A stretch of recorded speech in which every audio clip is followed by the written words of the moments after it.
to Conversations with Dr. Stephen Greer, brought to you by the World Puja Network.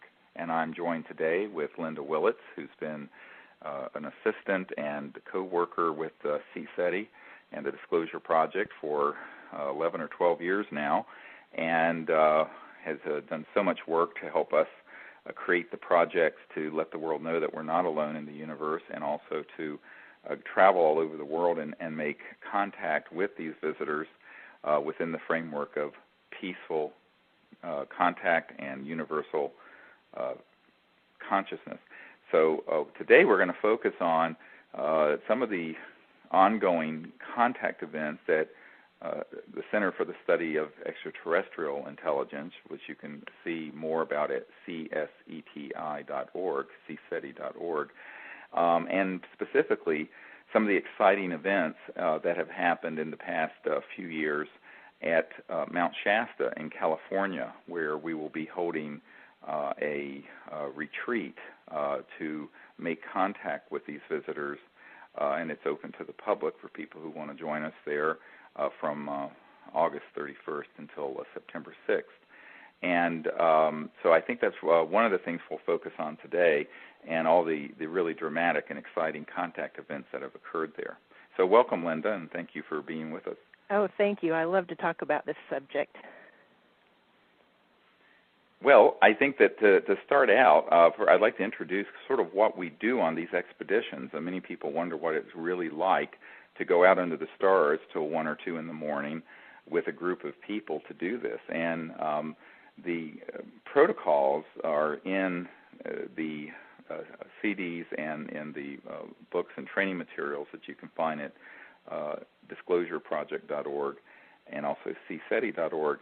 But the key to it is the understanding of the state of higher consciousness that becomes non-local, so that you can remote view the extraterrestrial civilizations, make contact with them, and also being established in a state of peace and a state of higher awareness while the contact is occurring. This is very important. We've had some amazing close encounters, and if you're not in that state of consciousness, most people would be just too, in a sense, excited or uncentered to be able to have an intelligent contact take place. So it's very important to understand the power, as Krishna was told Arjuna on the battlefield, that a little of this, referring to pure consciousness, eliminates all fear and allows the mind and the person to be completely centered in this state of universal peace and consciousness.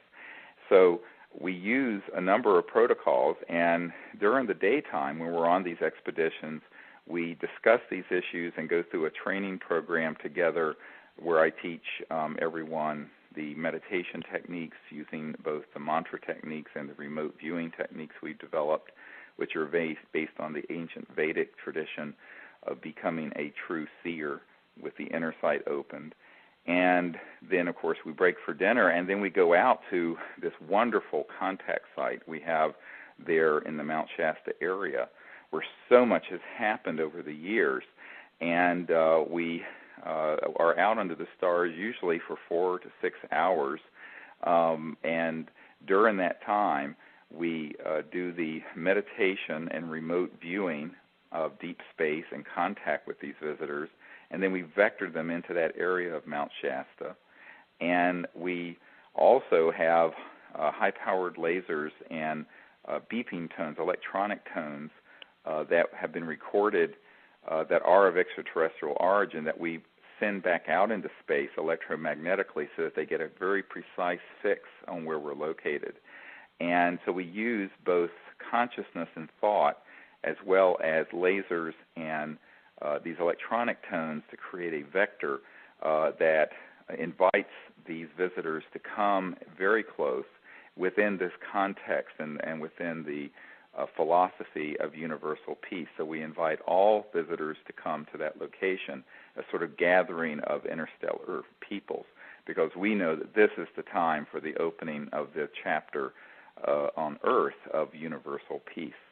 And in that context, when the group becomes very resonant and you begin to have a critical mass of the group, let's say there are 30 or 40 people, achieve that state of consciousness and calmness, what we find is that instantly these ET craft or beings will appear all around us or in the sky above us or coming from the volcano itself, the Mount Shasta volcano, which is a dormant volcano, but which is actually one that could actually erupt. And so we prepare people for this sort of contact because almost every time we have been out there in that area, we have had some amazing contact experiences that have happened with these extraterrestrial visitors. There's not a single time that we've been out there that amazing things haven't happened, and it's like, you know, we think we've seen so many things, and then they think of something new to do every time we go. It's just incredible. Right, and it's actually very beautiful. I'm reminded that a couple years ago we were there, and towards the end of the night we were making a circle, and we were doing this sort of blessing for the group and this universal consciousness, and it was this crystal clear night, and we had Venus in the east and Mars in the west, and you know we had a male and a female planet up in the sky sort of holding the balance. And in this instant there were two extraterrestrial craft that emerged from the east, going right beside each other, and flew right overhead where you could almost hear them, and covered from one horizon to the other, connecting Venus with Mars in just a few seconds. And it was this breathtaking send-off saying goodbye to us that night that happened, that everyone saw, and that it was just so beautiful and so amazing. And you know, that's just one of thousands of events like that have happened there. And when I say thousands, I mean literally so many things over the years. We've been going there since when? I guess 1999. 1999, the first time we ever went there. And in fact, remember, we did a workshop in June of '99 to kind of, you know, make sure that we had people that would be interested in doing a training later in September.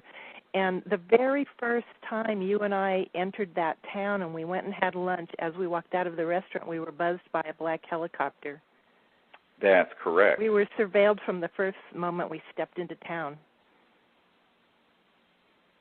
I think this is a really important point that Linda just made, is that because of the high-profile nature that we're doing, I mean, obviously, you know, I have done briefings for CIA directors, for heads of state, for members of the Senate Intelligence Committee.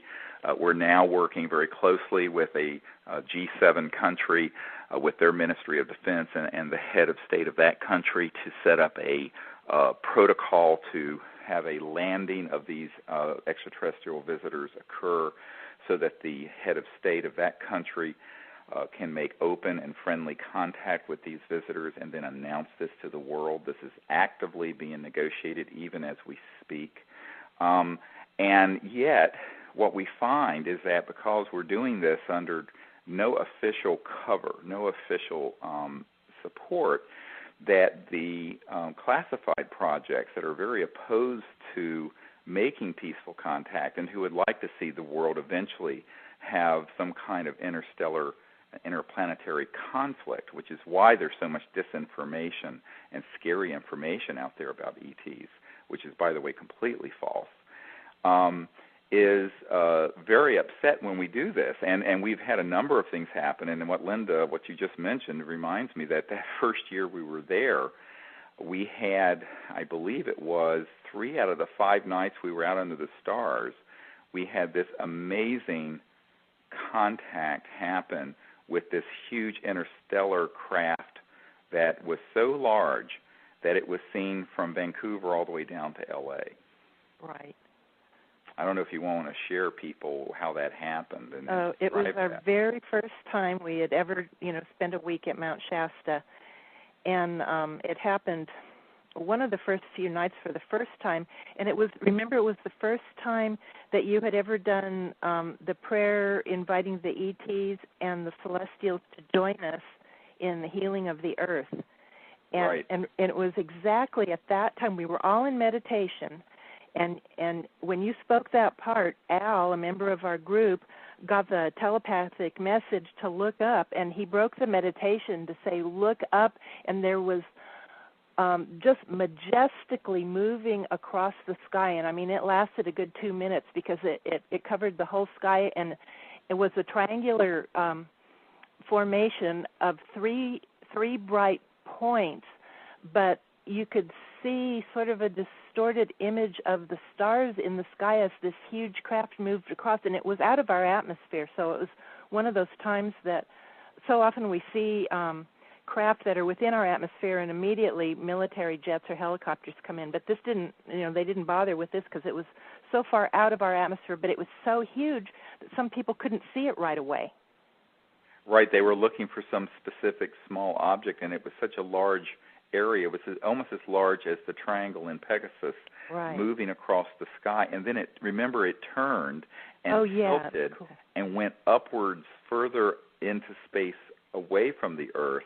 And as it was beginning to recede over into that area of the star fields, I took the laser and signaled to it goodbye, and it flashed a brilliant light back at us saying goodbye to us. Right. And it did this. It came back 3 nights at Mount Shasta, and we estimate that this craft, which was a single craft, because when it turned you could see it was a single object, was lit at 3 points, but it was not totally materialized. So between the points of light, you would see the stars in the background beyond it, sort of like a heat wave or fuzziness where it would distort it. And we estimate that it had to be several hundred to several thousand miles in diameter. Now, people think we're making this up, but because of the fact that it was that large in the sky and was visible from Vancouver all the way down to L.A., and that it was specifically signaling and vectoring with our group, and it was locked on to our group, there's no question that it had to be one of these massive, I believe it was a big interstellar center where all the civilizations that have attained peace and that are able to travel through the crossing point of light, beyond the speed of light, through the other dimensions, that this is where they gather, this is where they meet. And I believe it's a big double-ended tetrahedral-shaped ship, and we were seeing the 3 points of the edge of this ship, city, whatever you want to call it, because it was so enormous.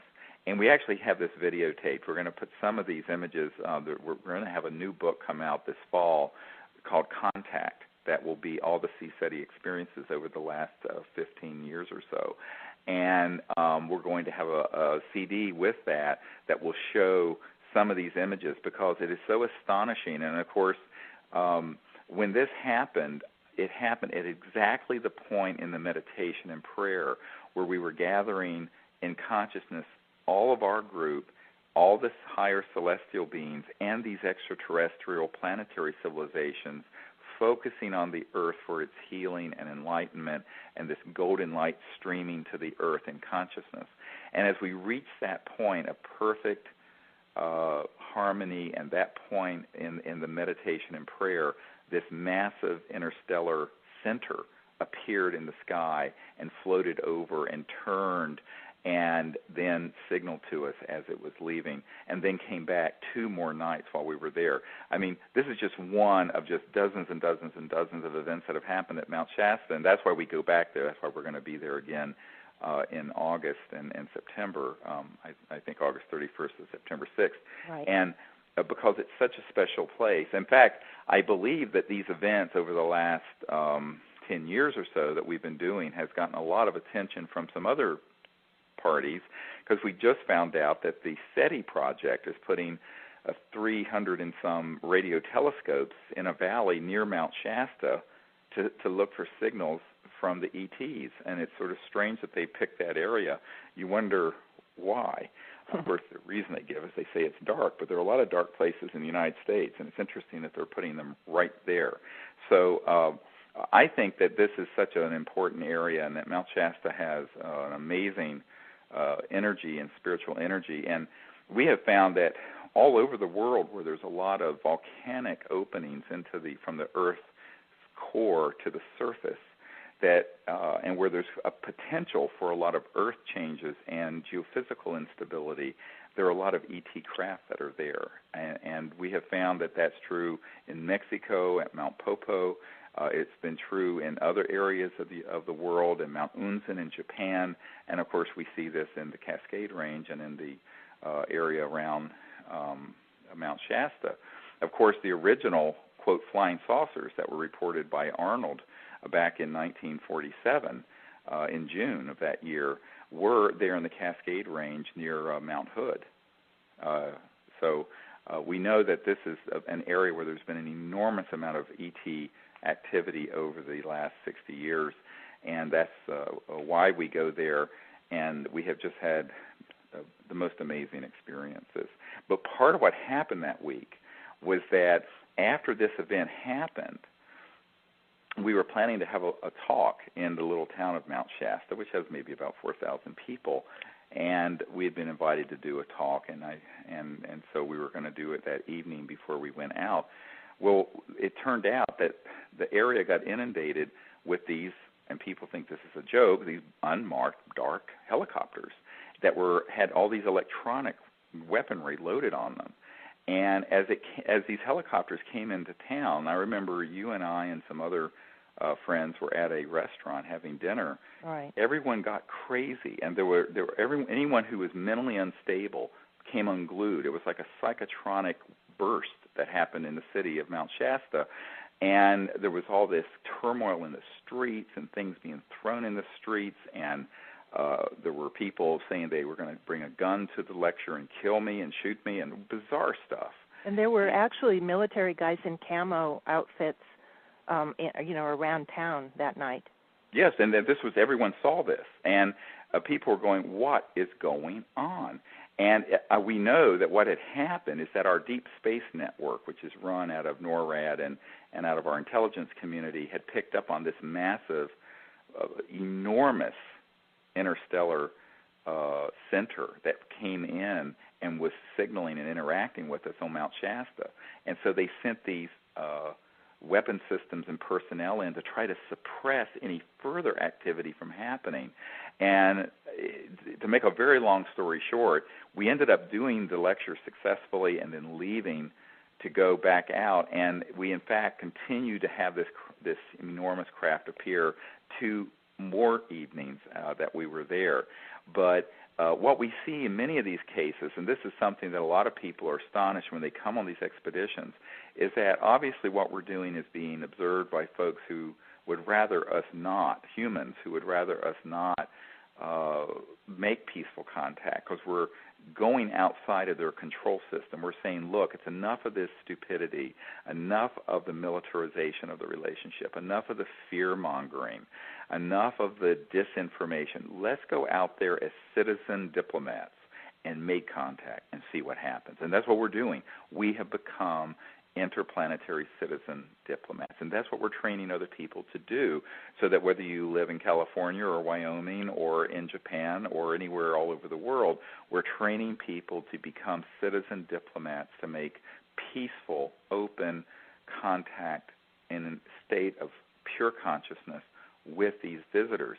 And we are never disappointed so long as people approach it free of fear, free of prejudice, open-mindedly, and in that state of consciousness. And yet we see that there are these other elements that are the classified projects that deal with the ET issue that are very upset that we're doing it. And so often they will send in jets or helicopters or personnel to try to suppress the event or the contact from progressing too far. And we're never afraid of this, by the way. No one's ever been harmed by it. But we know that they're doing it because they don't want us to take it too far, because they don't want the cat to get out of the bag, and they're very worried that we're being so successful. I can tell you don't send in these sort of jets and helicopters and all this kind of stuff unless you really think the group is making the contact for real. And it's interesting because over the years, even though we've been ridiculed a lot in the public for having done this, the governments of other countries, as well as our own government. There's a reason that primarily I was brought in to brief President Clinton's first CIA director, is that the head of Army Intelligence and a number of other people knew we had actually succeeded in figuring out the sort of cosmic Rosetta Stone of how to make contact and communicate with these extraterrestrial civilizations. And that's why they began to be very interested in what we were discovering. But at the same time, there's a rogue classified project that isn't controlled by the Congress or anyone else that is trying to suppress it. So you have both dynamics going on simultaneously. You have three dynamics. You have the legitimate governments of the world trying to find out what's really happening because they don't really control this issue. You have the rogue government trying to suppress what we're doing. And you have the ETs cooperating with us to the extent that it's safe and appropriate for whatever given setting and time to make open contact. And you have all that going on all at the same time when we're out under the stars with 30 or 40 people. It's really quite an interesting and exciting dynamic.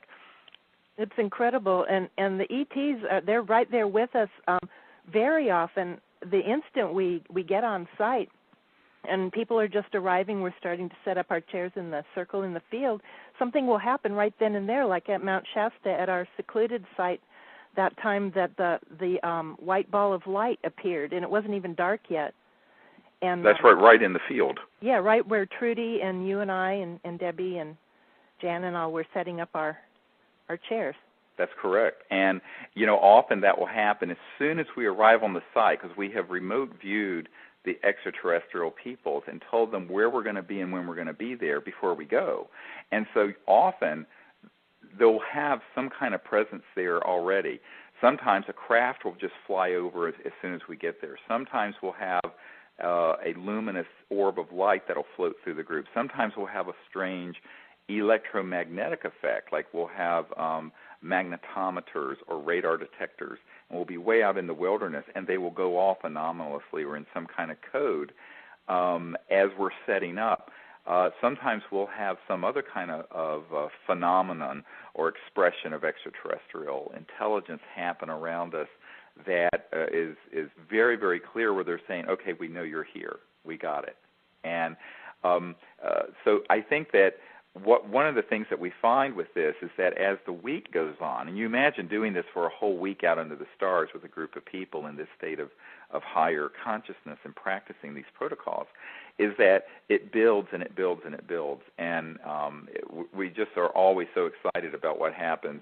Not only at Mount Shasta, of course, we've had similar things happen at Joshua Tree National Park up in the high desert of California where we're going to be in November. And also we're going to do the same project here in the Blue Ridge Mountains here outside Charlottesville, Virginia, on our farmland here. And it was there a couple years ago that we had a videotape going under certain conditions. It's called Super Night Shot. It's an infrared system that the Sony cameras have. And I had seen this craft way up above us, a little bit to our north and east. And I was pointing to it, and then I saw this very high energy probe come out of space towards us, and I pointed to it and pointed to it going straight into the center of our circle, because we always form a sitting circle out on our meadow. And this was here in Charlottesville, Virginia. And again, we're going to be doing the same training and expedition here in October of this year. Well, what happened was that the man who had this camera running looked at the frames later, and he actually captured this probe on this infrared energy, and it was following my finger coming down and to the center of the circle. And what it was an interdimensional communication device, and it had rounded aspects of it and pointed aspects of it in sort of a Fibonacci code sequence that was a communication, and the rounded ones were for receiving, and the pointed ones were for transmitting. And it was a type of technological electromagnetic device that interfaces with thought and consciousness. But because of the type of a camera he was using that was shooting in this infrared spectrum, he was able to capture it, and also several other objects like that around us on that same expedition here in Virginia. And these things happen so quickly that unless you have a camera already running, you wouldn't be fast enough to catch it. And so he had his camera already running, and that was, we have some incredible photos. Yeah, the whole time lapse of this, by the way, was 1/58th of a second. So think about that, 1001. That's a second, 1/58th of that. And yet I could sense it with consciousness, but also see it with my eyes. But it was very fast. But luckily, he was able to capture it, and then he was able to freeze each of those frames and got a number of these frames where you could see it in great detail. And with the circle sitting there, and with me pointing to it. So I think that what people come to realize is that everyone thinks that extraterrestrial civilizations are going to be using a Steven Spielberg movie set to sort of appear around us. And what we have found over the last 18 years of doing this all over the world is that, yes, sometimes they are completely materialized like you see in a movie, and we certainly have had that happen, but often we'll have this other type of energy field around us where the extraterrestrial spacecraft and the beings are in sort of a plasma form or some kind of other energetic form, because obviously when they're traveling through interstellar space at multiples of the speed of light, because you can't go slower than the speed of light and make any kind of travel any distance in even our own galaxy, that they're in an energy form that's very close to what the mystics used to call astral or etheric energy.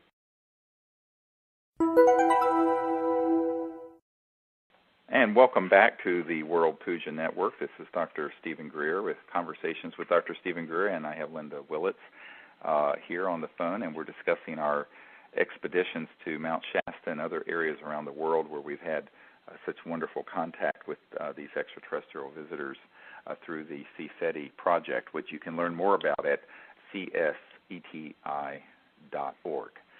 Welcome back, Linda. Thank you. We were talking about the man that had his camcorder running and filmed this incredible light object that came down in our Virginia training a couple of years ago, and that reminded me of the time in Mount Shasta. It was 2005 when we were doing a meditation, and I had my tape recorder on because I was taping the meditation, and that anomalous sound occurred behind us. That's correct. And, of course, at Mount Shasta, we had a tone that we have now recently had analyzed by an audio expert, Charlie Baylog, who's on our team. While we were at Mount Shasta one year, we had this tone that came into our circle, right where we were all sitting while we were doing this meditation. And everyone could see the form of the tone. It's very hard. It sounds very abstract, but everyone saw the shape of a craft that was like a string of pearls, and the tone was so multidimensional and omnidirectional that it created a form. It is very Vedic in the sense of how sounds can manifest form. In this sense, it was such a pure sound, and it was so multidimensional. And everyone heard it with their physical ears. This was not sort of something that was, a remote view or a vision or anything like that. It was absolutely heard, right. And we recorded it. Your recorder got a little snippet of it, right. And we have since cleaned this up with the help of Charlie Baylog, and we now have that on the CSETI.org site. And it was very clearly an extraterrestrial interdimensional tone that had with it the form and the shape of the object with the tone that was there in the circle with us. It actually was there superimposed on space-time with us. And it was cooperating with us as well, because you had just begun the meditation and you were speaking maybe a minute into it, and you paused for a little longer than a normal pause, and that, in that total silent gap, is when the sound occurred. That's correct. So it wasn't coincidental. It was cooperating with us. And that is a quality of ET sound that we've experienced other places as well. As ET sound, you can see the form of the sound. And I was one of the people that, several of us did see it as a string of large pearls, dark. My pearls were gray. Most people did see darker pearls. Right, and some saw actually colors and different things, but everyone got an image with a form with this sound, which brings us back to the whole interesting aspect of sound in the form of these mantras, a manifesting form, and that in the Vedic tradition, in the ancient Himalayan Vedic tradition, it's well known that the sound component of thought precedes the form of an object, and that is how form manifests, is from the pure tonality. And what we're finding is that these extraterrestrial civilizations really understand this, but in a way that has become expressed in technologies, that their technologies actually involve consciousness, sound, thought sound, what I call infra-ultrasound, where the tonality and thought sound on the level of the astral and etheric manifest objects. And this is why we have seen extraterrestrial objects in craft completely dematerialize and rematerialize effortlessly in any point in space-time where we're located, because they're able to phase back and forth between what some would call dimensions, but which is more correctly understood as this sort of holographically folded level of reality where consciousness and thought and tonality and sound and form and then electromagnetism and matter are all folded within each other. And that's what we go through over the course of this training week, is to train people in the understanding of this whole new cosmology of how consciousness and pure awareness and thought and mantras and remote viewing all tie into making contact with these extraterrestrial visitors, and how then the multiplicity of ways that the extraterrestrial visitors will then appear around us. Everyone, as I mentioned earlier, before the break, think that, well, it's going to be like a Steven Spielberg movie and you walk over and kick the tires of the UFO. Well, sometimes. Usually, however, they don't need to do that. And why should they? Because their reality, as they travel through the universe at faster than the speed of light, is that they're phasing through these different energy forms. And I like to tell the story of early on when we were forming CSETI back in 1991, we took a trip to Belgium, where there had been a lot of these massive triangular ships seen in eastern Belgium near the German border. And we were in this little town near Henri-Chapelle, and we had met some of the gendarmes, some of the police, the Belgian police, who had been called to this event that took place. And what was fascinating is that they described this massive 800-foot diameter triangle right above the town square, above a steeple. And they said that at a certain point, and it was making this humming, it had this sort of tonality to it. And then suddenly it collapsed into a sort of glowing plasma orb of light, sort of reddish orange, and then shot straight off into space, straight off into the clear sky. And that part of what happened had actually been sanitized out of the Air Force and the UFO organization's reports, because they thought that by putting it in there they would lose credibility. And I said, oh, no. This is the hallmark of it actually being something significant, because if it was just floating around like a piece of machinery, it could have more likely been what we call an alien reproduction vehicle, which are man-made UFOs that are made by Northrop and Lockheed, because we've been making copycat things that look like UFOs since the 40s and 50s in our classified human projects. So this is a very, very deep knowledge base that you have to reach to be able to begin to understand this, and to also to begin to have some sort of an operational understanding so that you can be out under the stars and make the discernment between, if you will, a faux UFO, meaning one that's man-made by Lockheed or Northrop, a real extraterrestrial vehicle, and all the other ways that they can appear. It's always incredible. I mean, the things that we've seen, and I'm reminded of, you're talking about the subtle ways the ETs appear, and so often, and very many times at Shasta we've seen. I remember the one year it was such a visible light being, that we could everyone could really see this sort of glowing ghost-like figure walking around our circle, over the periphery of our circle, and kind of stopping, by different people. And sometimes they're more subtle. They're kind of like little clusters of sparkles, and sometimes they're fog-like. But one particular time, very often we have the temperature changes where it's much, much warmer in our circle, and as we walk away from the circle, there's a distinct temperature change and it's much colder.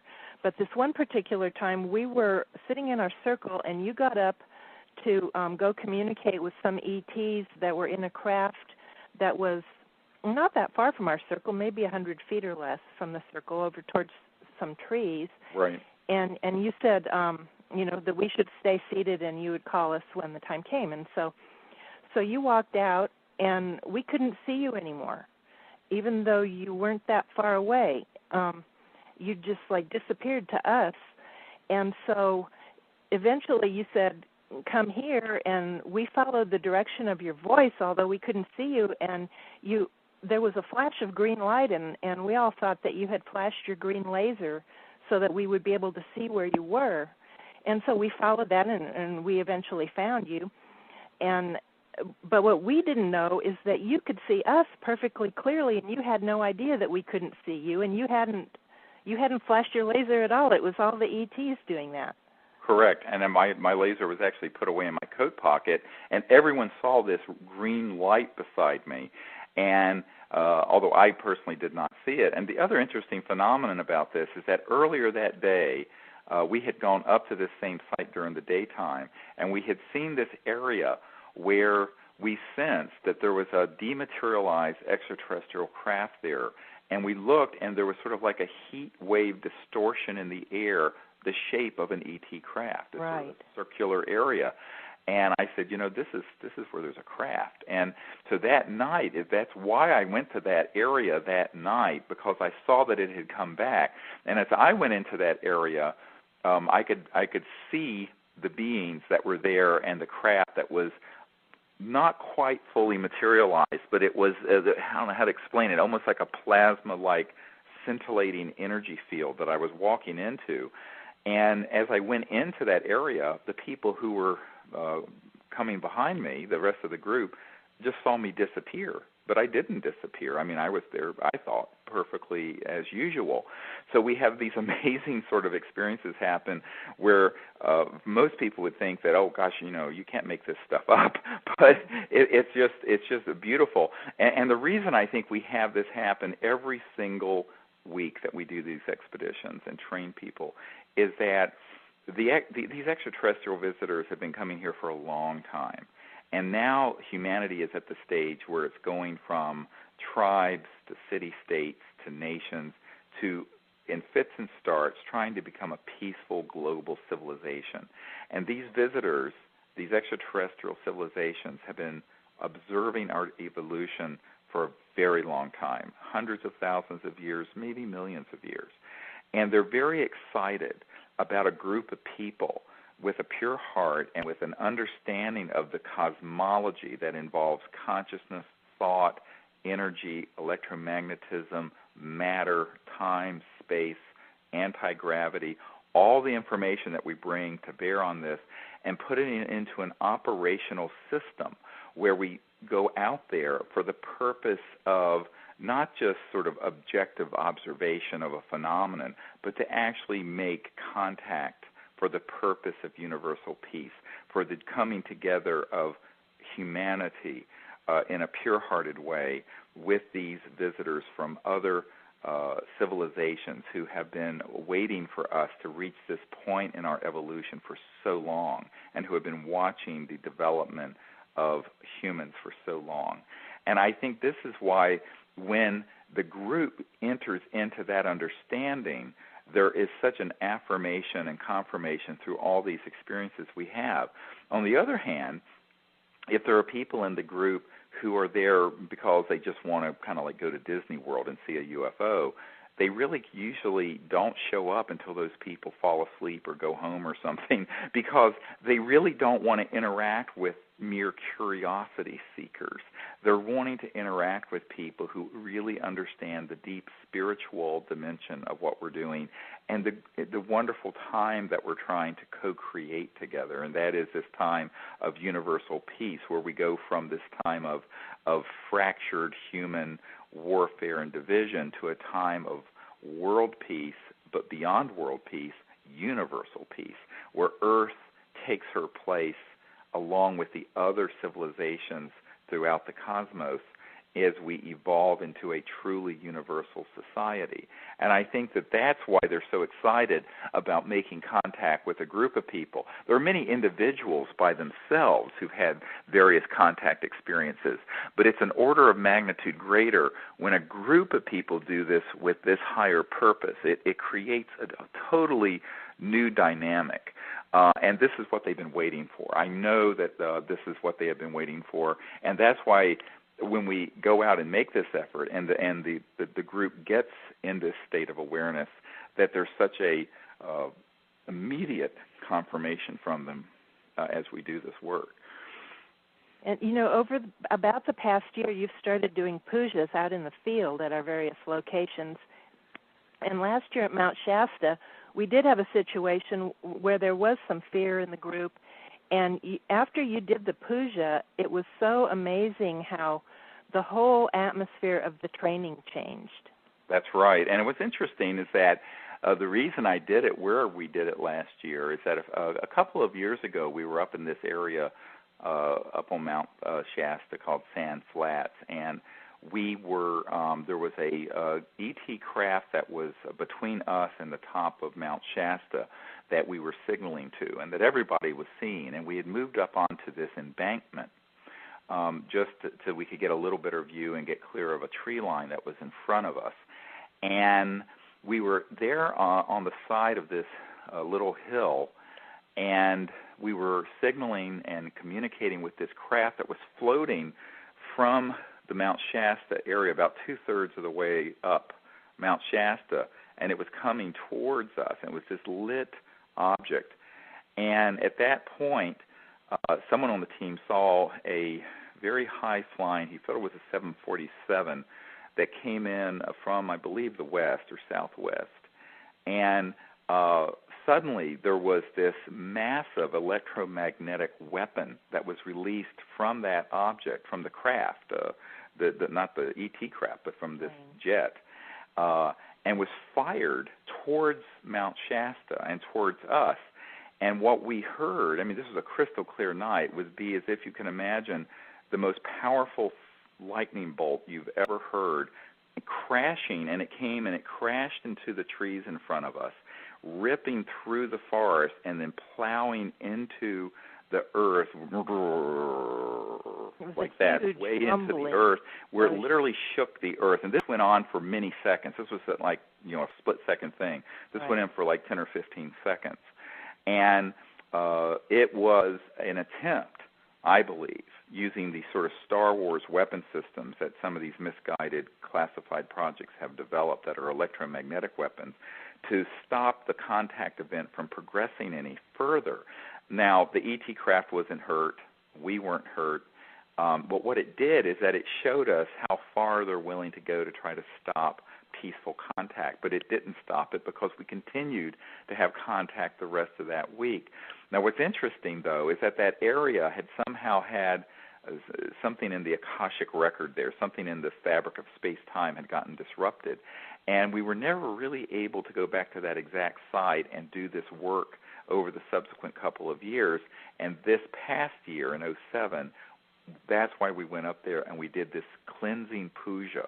And we brought in this pure, unbounded consciousness and love into that area. And we found that at that point, it erased and cleared the air, as it were, from that site. And then we continued to be able to do field work there. And at one point, several people actually heard the event in reverse, a sort of a soft tone of of it as if the event was unwinding out of the space-time that was there. I totally heard that, and I knew what it was, too. It was amazing. This work is so fascinating, and it's so much not what most people expect, because most people expect, we're going to go out on a UFO sky watch, and we'll stand around and, just look at the sky. And it's highly interactive and so dynamic and so exciting. And what people realize when they finally begin to do this is that this is for real. This is where humans are making direct contact with these visitors on a number of levels, both in the physical, but also in consciousness and in heart. And I think that what people realize is that added into that is this highly dysfunctional, covert interest that doesn't want that to go forward because they're very addicted to the military corporate complex being able to scare people about the ET presence and eventually justify a sort of a war in outer space, this sort of end of the world Armageddon scenario, which is why almost all of the UFO subculture is just inundated with disinformation that scares the heck out of the general public about these visitors and why they're here. And it's completely been concocted because they want the public to be afraid. And it's just like after 9/11, the kind of fear that can be engendered in society by the unknown or a threat that's from the unknown can cause these people to seize more and more centralized power. So, the old saying, fear is the mind killer. It's also the spirit killer. And I tell people there's really nothing to be afraid of. And when we go out, we have never had anything negative happen to anyone, even though we've had very intimate and close contact. I mean, a year or two ago, we had a group up in Joshua Tree, and there were four, during the height of the meditation, 4 extraterrestrial physical beings that appeared right outside the circle, maybe 5 or 10 feet outside the circle, and were there standing. And people just looked and saw them there. And people think, this is, you got to be kidding. I said, no, this sort of thing happens, but it's in that very deep state. And what we're aware of is that at the same time, we have some of these classified human projects that are very heavily invested in the fear scenario, not wanting us to get the truth out. They don't want people to know that you can actually make contact. And it isn't difficult. You have to understand a few principles, which is why we train people to do this. And you need a limited amount of technological knowledge. And the main thing you need is a pure heart and an open mind and a willingness to practice the protocols. And we have found that when people have left these training expeditions and gone home and done some of this work, or even before they come, they have amazing contact experiences that they never thought were possible. And our goal is that in every community that there be a CSETI diplomatic contact team that could be the advanced team to educate the public, but also to be an interface between the local society and these extraterrestrial visitors for peaceful contact. Because, if we sit around and wait forever for the United Nations or the European governments or the U.S. government or some other government to do this in a proper way, we may run out of time. And my feeling about it is that if the people will lead, the leaders will follow. And this is what we're finding. This is why we have been approached in the last year or two by the people at the highest level of a major G7 country that want CSETI to help them set up these contact protocols for their government and for their head of state. We're not talking low-level people in their foreign ministry. We're talking at the level of the head of state. And the reason that's happening is that it's, if you go to what Rupert Sheldrake has talked about in morphogenic fields, where when enough people begin to do something, it creates a sort of positive field reaction through consciousness and non-locality that then potentiates it happening more. And so as more of us learn the truth about this and begin to practice universal peace, both in consciousness meditation but also out under the stars together as a functional team, it creates up a dynamic that is now ricocheting around some of the real corridors of power in Europe and at the United Nations and elsewhere. I've never experienced anything but absolute delight and amazement, and very, very often it's really touching. The ETs convey an emotion to us, and it's often very loving. Oh, yes. I mean, I think that that's the other thing is that everyone always worries that, oh, gosh, will it be scary? Will it be this? I said the only thing that's been scary are the humans that sometimes do crazy things, like firing this electromagnetic weapon that crashed into the forest in front of us. But I think that the ETs, everything is just such a state of beauty, and it's not at all what you see in the UFO videos and documentaries and on television and in the movies, because what I have found is that so much of that is channeled to those media by people who have an interest or are on the payroll of some classified project that wants people to be terrified. And I think that what we have to decide is to go out there and find out what the truth is for ourselves, because all of us are conscious, all of us are children of planet Earth, and all of us are capable of learning how to center, go into this unbounded state of consciousness using the meditations, then remote view these ET beings and craft wherever they are, whether they're in a volcano or out in space or wherever they are, and invite them to come and contact us within this framework of universal peace and in that deep commitment to peace. And I think that when that happens and when people understand how to do that, they're not disappointed. I mean, it's just one of these things where they're really just waiting for people to awaken to the possibility. It's just a profound and wonderful experience to communicate with these beings, and we've been having increasingly more experiences with the God consciousness beings. Yes, and see, this is the other part of this, is that it's not as if there's all this separateness. We view things in the West in a very sort of linear and separate way. And what we're seeing with this is that the state of the unbounded being within each of us, the existence of higher celestial beings, the existence of advanced extraterrestrial civilizations, that this is all part of a dynamic, and we find that all of that happens all at once on these sites, and that many of the civilizations that we've come into contact with are ones that are, I think, several 100,000 to perhaps a few million years more developed and evolved than human civilization is today. And all the beings who are in those civilizations are in a state of pure God consciousness, in a state of true high enlightenment. And yes, they will materialize in a spacecraft, but they will also dematerialize, or they will be there simply as a point of scintillating conscious light. And this happened at Mount Shasta. We were out one evening a couple of years ago. I forget which year it was. 2006, I think. Yes, it was 2006, about 2 years ago. And during this same week that we'll be there this year, August 31st to September 6th, and we saw first one of these brilliant, and when I say light, it isn't a light like you normally think of. It was like it was physically visible with both the night scope binoculars and the naked eye, but it was a brilliant diamond white object, but it was also conscious. So it was a craft, and at the same time it was conscious, and within it was the consciousness of these God-conscious, very advanced, enlightened extraterrestrial beings that were in it. And it was emerging from Mount Shasta.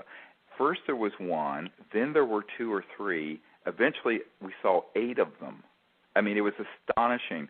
And Trudy Geiger, who's a senior member of our contact team, told me that, she was so speechless for the first hour or 2 after this, because the level of consciousness and intelligence and brilliance emanating from what we saw was something you really just can't put into words. Even though you were seeing it physically and you were experiencing it, it was something that was beyond the physical and even beyond the normal mental thought level. It was very profound. And these are the kinds of things that are continuing to happen and are actually growing. I think you're quite right. Each time we go out. Right. It never ends. It's just astonishing and wonderful every single time. I've learned so much from these experiences. Well, this is sort of the experience that we want to leave people with the idea of, and that is that everyone has within them the ability to be in touch with this unbounded aspect of consciousness and then to manifest whatever it is they wish to manifest. And we're saying that as we gather together on these expeditions, that we're manifesting this time of universal peace and this time of the coming together of peoples throughout the cosmos. And many people will find that if they step a little bit in that direction, that the doors just fly wide open for them. And that's why we invite people to join us. And we're going to, as I said, be up there on Mount Shasta, and then again from the 31st of August till April 6th. But we're also going to do this again here in Charlottesville, Virginia in October. And then in November, we'll be back up at the Joshua Tree site that we have, where we actually had a massive ET craft come down and go into the earth, and they showed us basically where an underground ET area is located there in the national park.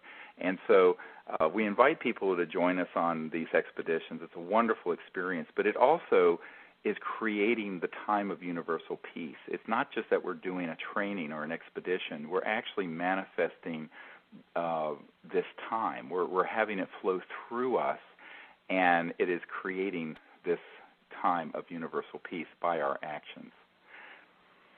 Well, I would like to thank you, Linda, for joining me today.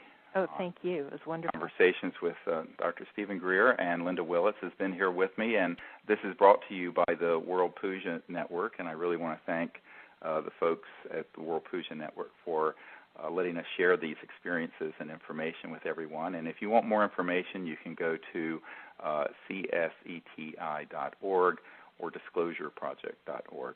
And I hope to see some of you on one of these expeditions under the stars in the near future. Take care, and God bless all of you. Right. Bye-bye. Bye-bye.